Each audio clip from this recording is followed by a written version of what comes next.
E hoje você vai saber todos os detalhes da tentativa frustrada dos Estados Unidos em invadir a Amazônia em 1993 e que foi impedida por uma mega e dissuasória operação do Exército e da Força Aérea do Brasil.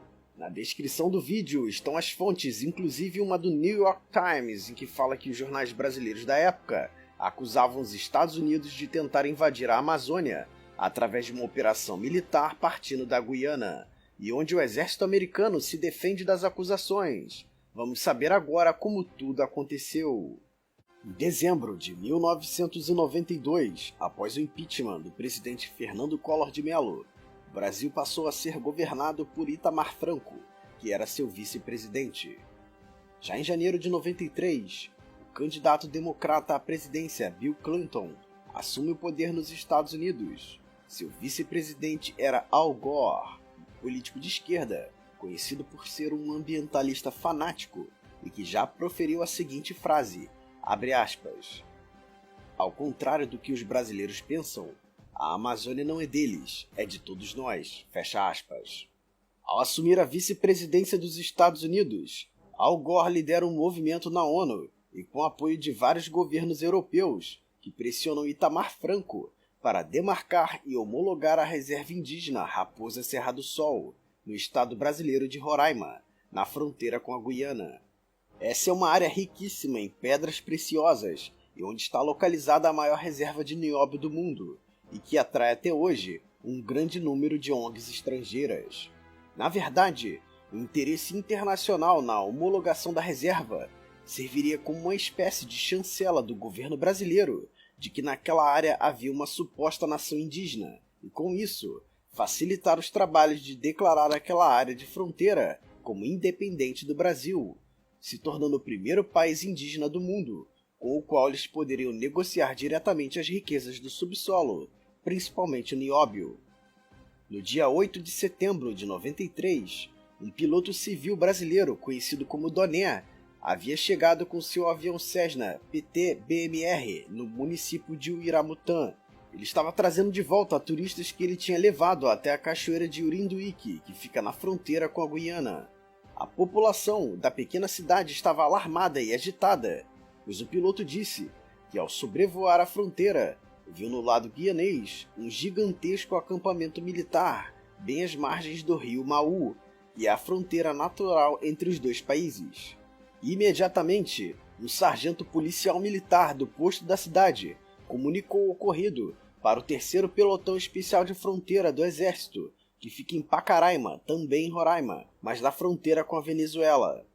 Paralelamente a isso, a Embaixada Brasileira em Georgetown, capital da Guiana, avisa ao governo brasileiro que 2 grandes navios de guerra, um americano e um britânico, haviam fundeado no porto da cidade, e que grandes helicópteros de transporte de tropas estavam voando continuamente para o continente, sem que tivesse sido possível determinar o local para onde iam e por qual motivo.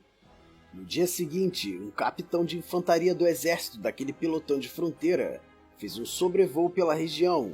O oficial pôde constatar que não eram militares da Guiana. Pelo número de barracas e pelas bandeiras nas hastes, pôde calcular o número de 600 soldados americanos e britânicos, e pôde flagrar um C-130 com a bandeira americana pousando em uma pista rústica e trazendo mais soldados para a região. No mesmo dia, moradores de Uiramutã avistaram a mesma aeronave sobrevoando 2 vezes no lado brasileiro da fronteira. A situação era potencialmente grave. O oficial comunicou imediatamente ao comando do exército em Brasília. O comando das Forças Armadas imediatamente deflagra uma mega operação de dissuasão, que a princípio deveria aparentar como uma simples operação de adestramento para a imprensa, para evitar alardes.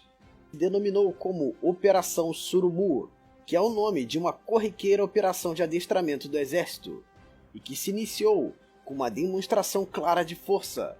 A Companhia de Precursores Paraquedista é lançada em sigilo na região para balizar o melhor local para o lançamento da Brigada Paraquedista. Então, a aeronave C-130 Hércules e C-115 Buffalo, escoltados por caças F-5 e Mirage 3 da Força Aérea Brasileira, lançam 850. Infantes paraquedistas na região de Uiramutã. Os paraquedistas selecionam a melhor posição para cavar suas trincheiras e montam suas metralhadoras e peças de morteiro no alto das cotas.